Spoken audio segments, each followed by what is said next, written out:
Bonjour chers téléspectateurs, aujourd'hui dans Personnalité, nous recevons pour vous Madame Mwenda. Elle est professeure de coiffure, elle a de l'expérience en coloration, styliste, manager. De plus, elle détient une licence professionnelle en coiffure. Pour vous dans Personnalité avec Rosaline Dalla. Bonjour Mélina, bienvenue dans notre émission Personnalité.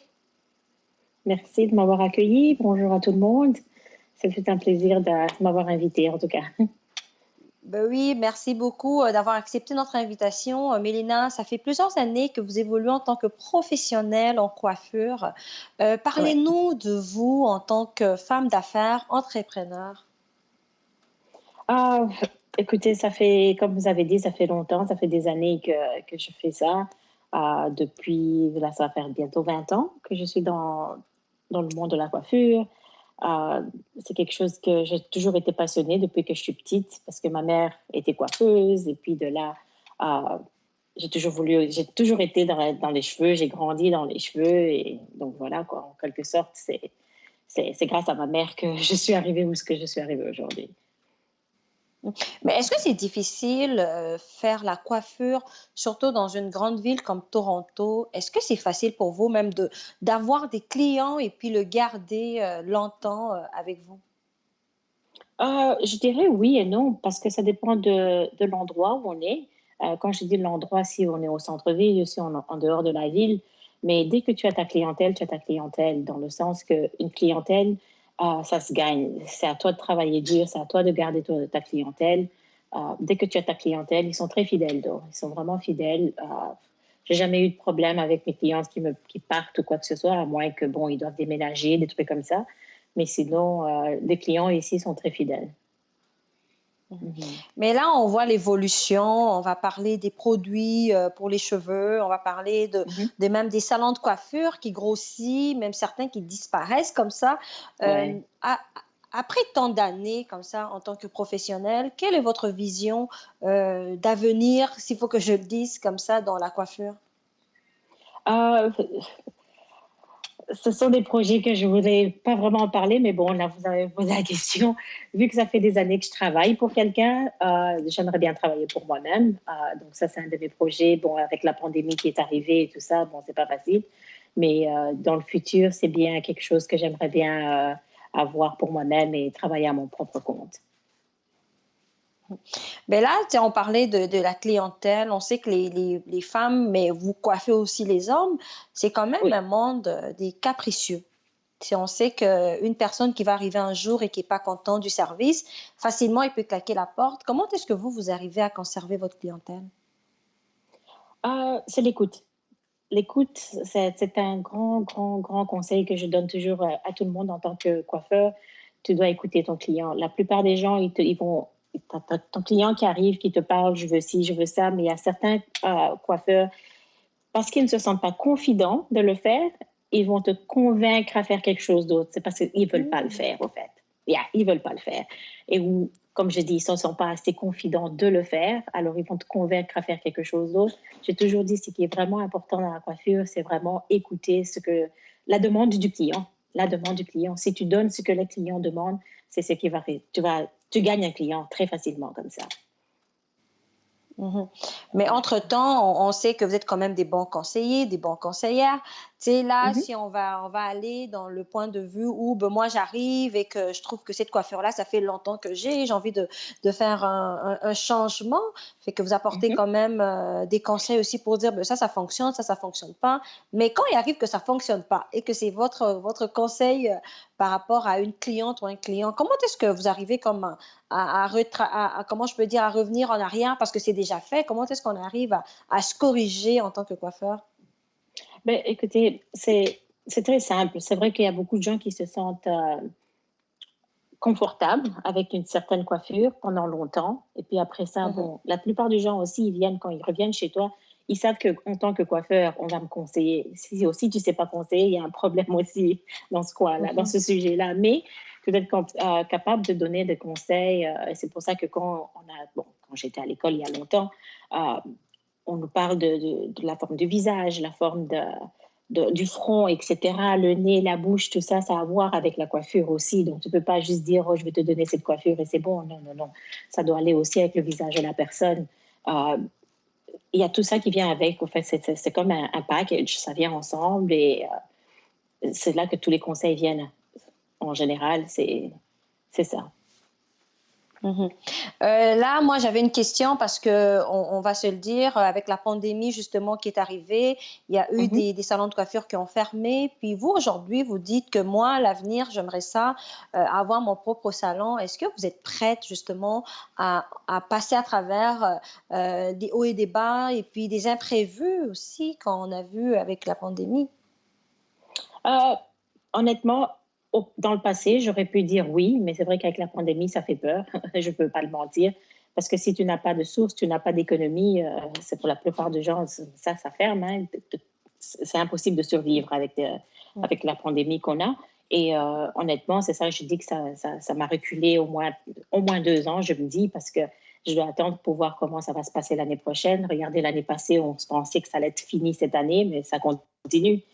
Donc, on ne sait pas combien de temps ça va prendre, mais dès que tout revient à la normale, définitivement, c'est mon projet, pour sûr. Ouais.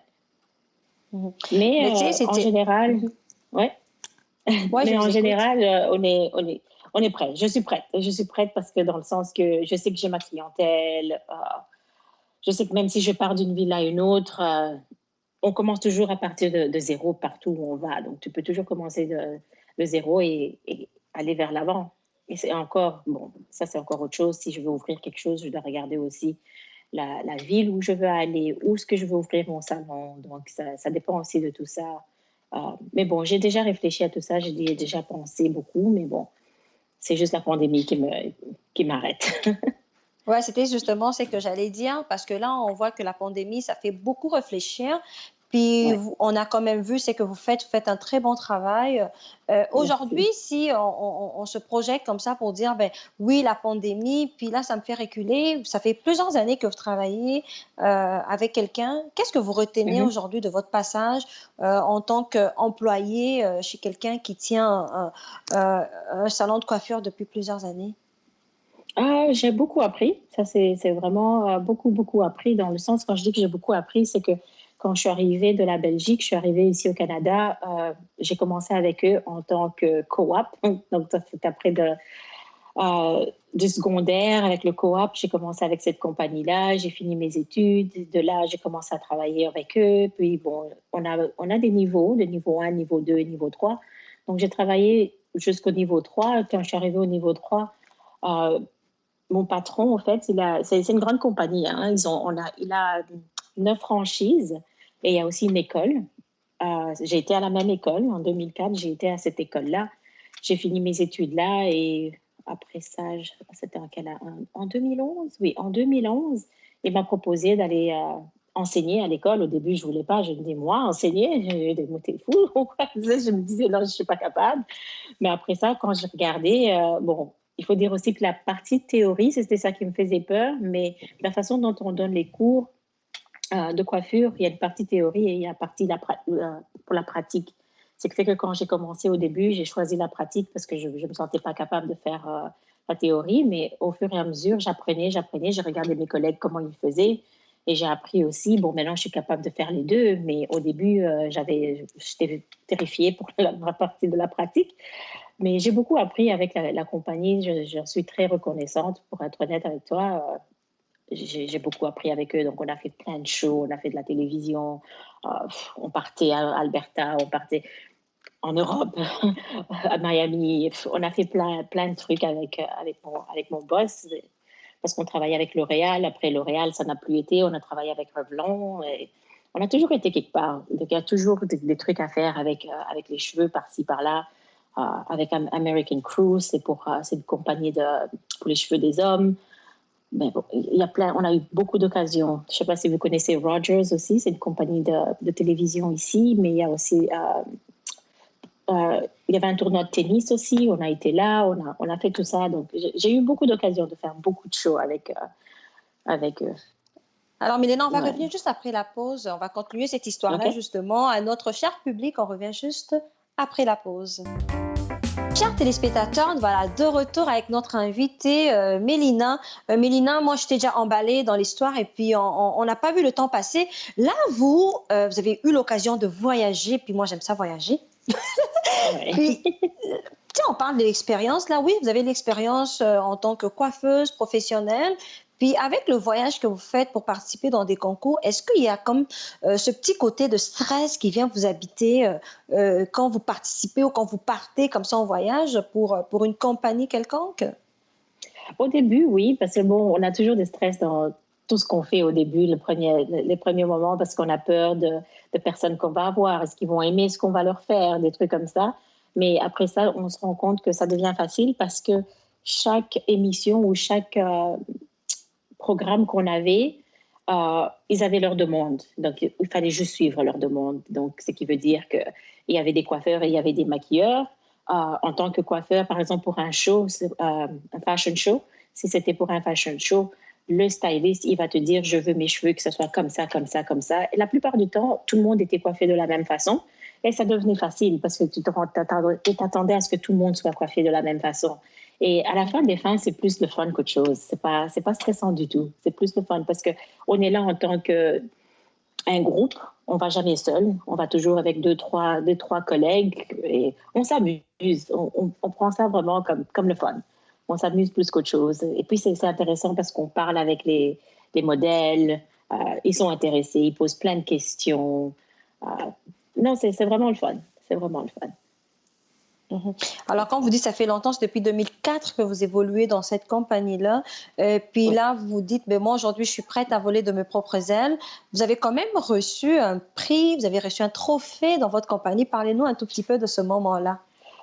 Au fait, c'est chaque année. Comment je peux dire ça? C'est comme notre Christmas party. Chaque année, au mois de novembre, mon patron, il fait une fête pour la compagnie. Donc, chaque salon, comme je vous ai dit, il y a c'est une franchise, il y a 9 salons et c'est une fois par an où on se rencontre tous en même temps. Donc, il y a au moins 200 à 300 personnes qu'on fait ça. Ils louent une grande salle et on est tous là. Et c'est quand même bien. Pourquoi? Parce qu'on se rencontre tous et on essaie de tous se connaître. Et on devient comme une très grande famille à la fin parce qu'on se connaît tous. Toutes les personnes qui travaillent à Furion, on se connaît tous. Et c'est comme une grande famille. Et chaque salon doit voter pour le meilleur manager, le meilleur professeur, le meilleur styliste numéro 1, le meilleur styliste numéro 2, le meilleur styliste numéro 3. Donc, dépendant de où la catégorie est, depuis que je suis avec la compagnie, j'ai combien d'étoiles là? Je crois que j'en ai 7. J'ai reçu 7 étoiles. Wow! Ouais. Donc, presque chaque année, je recevais quelque chose. Donc, c'est ça. Ben là, c'est en signe de quoi? Est-ce que c'est parce que vous coiffez bien? Est-ce que c'est parce que vous avez cette bonne communication-là? C'est pourquoi est-ce que vous recevez ces étoiles-là? Reconnaissance, mon patron, ça vient juste de notre patron, la reconnaissance du travail qu'on fait. Comme j'ai dit, par exemple, en tant que manager, tu auras une étoile en tant que le meilleur manager de toutes les locations du salon. Donc, c'est plus pour reconnaître le travail qu'on fait, venant de notre patron en lui-même. Mais quand il s'agit de clients, pas vraiment, mais quand même, en quelque sorte, oui, parce que comme j'ai dit, il y a des niveaux, le niveau 1, niveau 2 et niveau 3. Et encore une fois, tout le monde vote. Et on a le meilleur styliste au niveau 1, le meilleur styliste au niveau 2, le meilleur styliste au niveau 3. Et c'est comme ça qu'on donne les étoiles aux personnes qui ont le mieux travaillé, qui ont eu le plus de clients ou qui ont fait la meilleure vente pendant l'année aussi. Donc, je dirais pas que c'est une compétition, mais c'est plus une reconnaissance. Il reconnaît le bon travail qu'on fait, quoi. Ouais. Ah, ben c'est valorisant. Puis je pense que c'est Ouais. important justement en tant qu'employeur de Mhm. recevoir ces petits moments de gloire, s'il faut que je le dise comme Ouais. ça, on est reconnu justement à travers notre travail. Puis là, vous dites, ben moi, je suis prête, je l'ai dit tantôt que vous vous sentez prêt justement pour lancer votre propre salon de coiffure. Euh, Mhm. S'il faut qu'on parle des difficultés, quelles sont les difficultés que vous voyez aujourd'hui, que vous vous dites, ben, si j'arrive à avoir mon salon de coiffure, ça, il faut que je puisse aller travailler de cette façon pour ne pas avoir ces difficultés-là. Euh, Difficulté après autant d'années, je ne trouve pas vraiment que j'aurais des difficultés, à part que je dois m'y donner à fond, ça c'est sûr. Des longues heures de journée, ça c'est sûr. Il faudra être là le plus souvent que possible parce que quand tu commences quelque chose au début comme ça, donc tu dois être là pour ouvrir la porte et tu dois être là pour fermer la porte. Donc ce qui fait que ce sont des longues heures. C'est la seule chose que je peux dire qui va être un peu un challenge pour moi. En tant que mère de famille, j'ai des enfants, mais sinon à part ça, bon, euh, non, non, j'ai pas peur. Je vois rien qui pourrait être sur mon chemin, personnellement. Personnellement, c'est juste que, je dirais, les longues heures de travail. Mhm. Mais c'est un gros défi. C'est un gros défi en tant que mère, justement, de se dire que je vais me lancer là-dedans. Et puis, oui, ouvrir, fermer. Si on parle des heures, ben là, c'est que vous ouvrez comme à 8 heures du matin et puis vous fermez très tard le soir. Puis, je pense que ça va être un gros défi pour vous si vous vous lancez justement dans dans vos propres affaires, en fait. Oui, c'est juste ça. Mais alors, Milena, on va revenir juste après la pause parce que là, je trouve qu'on a d'autres choses à se dire à notre cher public. On revient juste après la pause. Chers téléspectateurs, voilà, de retour avec notre invitée Mélina. Mélina, vous nous parlez justement des activités que vous avez eu à faire. Vous avez participé dans des grands concours en tant que styliste, en tant que coiffeuse. Puis là, vous me dites, Rosalie, moi, ma passion, c'est de rendre ma clientèle, mes clients heureux. Pourquoi c'est important pour vous que ça soit juste rendre vos clients heureux? Tu sais, moi, je vais me faire coiffer, je n'ai pas besoin d'être heureuse. Là, c'est comme coiffe-moi et puis je pars chez moi. Pourquoi est-ce que vous, chez vous, c'est si important? Mais ça me fait plaisir. Ça me fait plaisir. Ça me fait plaisir de voir, surtout quand une cliente qui part avec un sourire sur le visage, c'est comme, like, wow. Ça me fait du bien. Je me sens vraiment bien dans ma peau. Je me dis, like, wow, j'ai rendu quelqu'un d'avoir comment on dit, un smile, un sourire sur le visage. Oui, j'ai plein de clientes, je vous assure. Il y a des clientes. Et puis, la patience aussi. La patience, c'est un une grande passion qu'il faut avoir en coiffure. Parce que si vous n'avez pas de patience, vous allez péter des plombs. Parce qu'il y a des gens qui n'ont pas de patience et tout ça. Je vais juste, en bref, une petite histoire. J'avais une cliente une fois, elle est arrivée. Et fâchée, peut-être pas fâchée, mais je pense qu'elle avait juste une mauvaise journée. Elle est arrivée là, elle me dit, je veux mes cheveux lisses. Et je dis, OK. Mais je veux les lisses, hein. Je dis, OK.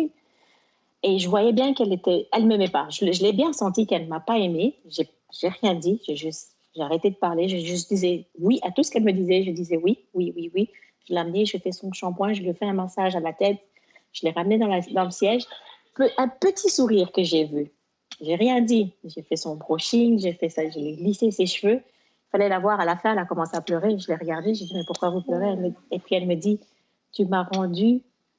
Et d'abord, elle s'est excusée. Je m'excuse d'avoir été méchante avec toi au début, mais en tout cas, je me sens beaucoup mieux. Tu es la seule qui peut faire mes cheveux lisses comme ça. J'ai jamais eu mes cheveux lisses comme ça.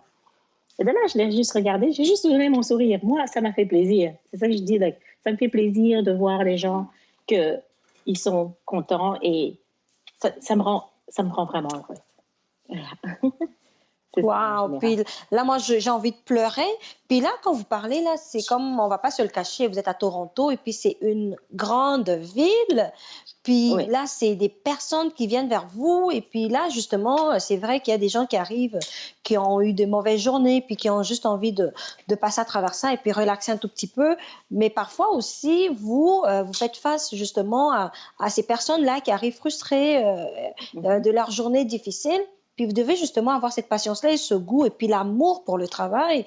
Puis là, moi, je vais revenir là-dessus parce que je pense que ça va être important que vous réfléchissiez bien avant de lancer votre salon. Vous allez pouvoir gérer le personnel, vous allez être au four et au moulin. Est-ce que vous êtes prêt justement à assumer ces responsabilités-là où on a des clients qui vont arriver puis partir et sans pour autant avoir ce qu'ils veulent? Oui, oui. Encore une fois, c'est une chose que j'ai encore appris dans ma compagnie. On a aussi, comment je peux dire ça, on a des feuilles. Par exemple, je vais vous donner un exemple. J'ai une dame qui vient qui me dit, écoute, je vais être blonde. Je vais lui dire, non, si je fais tes cheveux aussi blonds que ça, ils vont casser. Non, je m'en fous, je veux quand même que tu me les fais. Dans ce cas-là, je veux te prendre ma forme, je veux te faire signer la forme. C'est vraiment bien écrit, là, que je t'ai prévenu, je t'ai dit que tes cheveux peuvent se casser. Si ça se casse, tu peux pas m'emmener en justice ou quoi que ce soit. Quand ici, on le fait.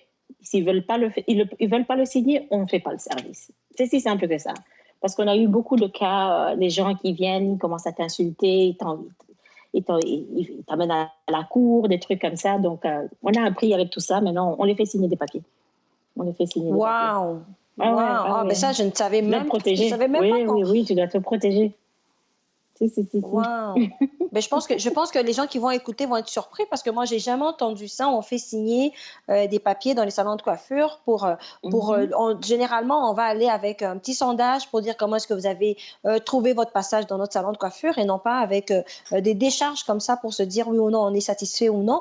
Ben là, Mélina, vous êtes une femme entrepreneuse. Vous avez le goût justement de vous lancer comme ça pour votre propre compte. Comment est-ce que les gens peuvent faire pour vous, pour aller vers vous? Comment est-ce que les gens vont faire pour vous retrouver si ils sont à Toronto? Écoutez, j'ai un compte Facebook et puis j'ai un compte Instagram. Vous pouvez me trouver sur les deux. C'est le même nom, c'est Hair by Melina. C'est vraiment très facile, Hair by Melina. Vous pouvez me trouver sur Facebook, vous pouvez trouver sur Instagram. Pour le moment, avec la pandémie, bon, on est un petit peu, on est fermé pour le moment, on n'est toujours pas ouvert. Mais dès qu'on rouvre, vous pouvez m'envoyer un message sur Facebook, vous pouvez m'envoyer un message sur Instagram et ça me fera un grand plaisir de vous y répondre et ça me fera encore un plus grand plaisir d'être votre coiffeuse. Alors, Mélina, on va donner votre numéro de téléphone aussi. Est-ce que c'est possible qu'on ait votre numéro de téléphone, s'il vous plaît? Oui, vous pouvez toujours me joindre au 647 465 6538. Alors, on va insister, c'est un service bilingue, vous parlez français, anglais. Puis, Oui. je pense que les personnes qui passent à Toronto vont avoir ce plaisir-là de vous rencontrer. Mélina, on va aller avec votre mot de la fin. Quel est votre souhait pour les années à venir? Écoutez, ça me ferait toujours, comme j'ai dit, ça me ferait plaisir de toujours rendre mes clientes toujours aussi heureuses et continuer vers l'avant. Euh, Faites confiance à votre coiffeur parce que bon, on a un diplôme, c'est pour. Hein, il y a des gens, c'est vrai qu'il y a des gens qui n'ont pas de diplôme pour ça, mais bon, on a un diplôme à la fin et une licence, même pas un diplôme, c'est une licence. Si on l'a, c'est pour une bonne raison. Donc, il faut bien faire confiance à vos clientes. Alors Et ça, à c'est vos très bien coiffeurs. dit. C'est très bien dit, faire confiance à son coiffeur. Merci beaucoup, Ouais. Mélina. C'est tout le temps qu'on avait aujourd'hui. Merci à vous. Merci de m'avoir invité. À notre cher public, on se voit le jeudi prochain avec une nouvelle personnalité. Au revoir.